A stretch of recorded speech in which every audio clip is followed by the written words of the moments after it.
Hello one and all.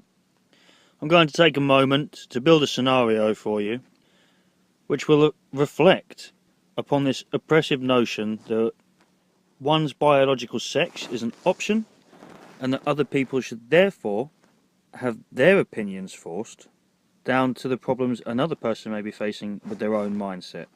Now, what liberal people tend not to understand is the definition of the word would be that they accept anyone for pretty much any belief. And quite annoyingly, it's usually women that are far stronger in the defence of, say, homosexuality or transgender people, and so on and so on. Of course, there are many men that do it, but the lack of testosterone inside women certainly means they understand far less what a testosterone-fueled brain may wish to conclude. And I'm certainly not generalising, but it would also suggest an inner selfishness and a belief that other people aren't entitled to their opinions because they don't suit how you feel. So I'll use women for the example. Let's say, for example, you're a young girl in a primary school. As the years progress, you find an inner drive to achieve, to gain skill sets, or maybe one particular skill set in which you fall in love with. So let's say, for instance, you fall in love with tennis, or you fall in love with wrestling or boxing, for instance.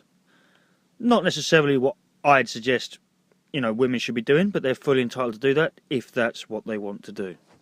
Let's say you go to your tennis classes from a young age, maybe primary school, maybe secondary school. Maybe you're going 3 times a week. Maybe you're making sure your diet is perfect. Maybe you're not getting enough sleep because of your work or education and then your hobby. Maybe you're funding yourself. As a young girl, you may lose time with your friends. You may even be isolated because of your choice in hobby. Now imagine you don't let it die. Imagine you take it to heart and you succeed in it. Imagine you find yourself in a position where you're suddenly in amateur competitions. All that time that you spent working so hard is now paying off, and you're gaining 3rd, 2nd, or maybe even 1st places in your competitions. The pride in which you feel, or your parents feel, and your friends feel, is incredibly well earned and well founded, and I rate highly anyone who exercises such a gift, in which we all have. For even a disabled person has a beautiful brain in which they can use, and there are many a hobby in which to enthrall us. Now imagine your childhood, your hard work, your diet, your sleeping pattern, your social life.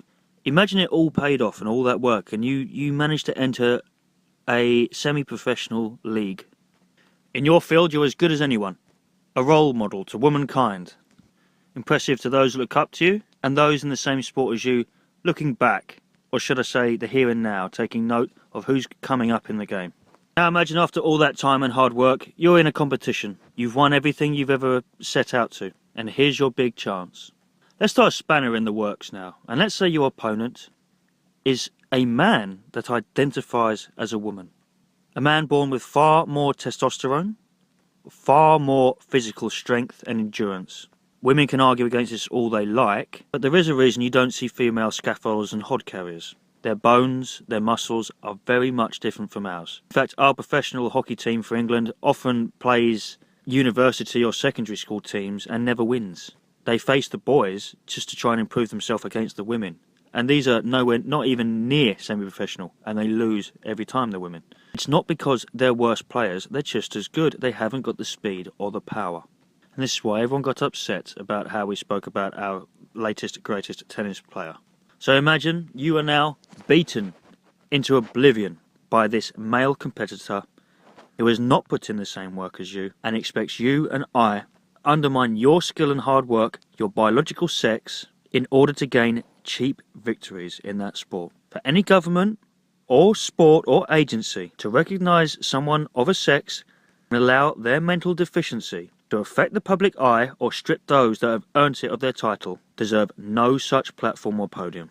I have too much more to say on this subject, but I'm going to keep this within 5 minutes. Your opinions are your own, and fairness is just as equal as biology, and biology is what it is. Your feelings play no part in the realism of childbirth or what your sexual organs were produced for via evolutionary terms.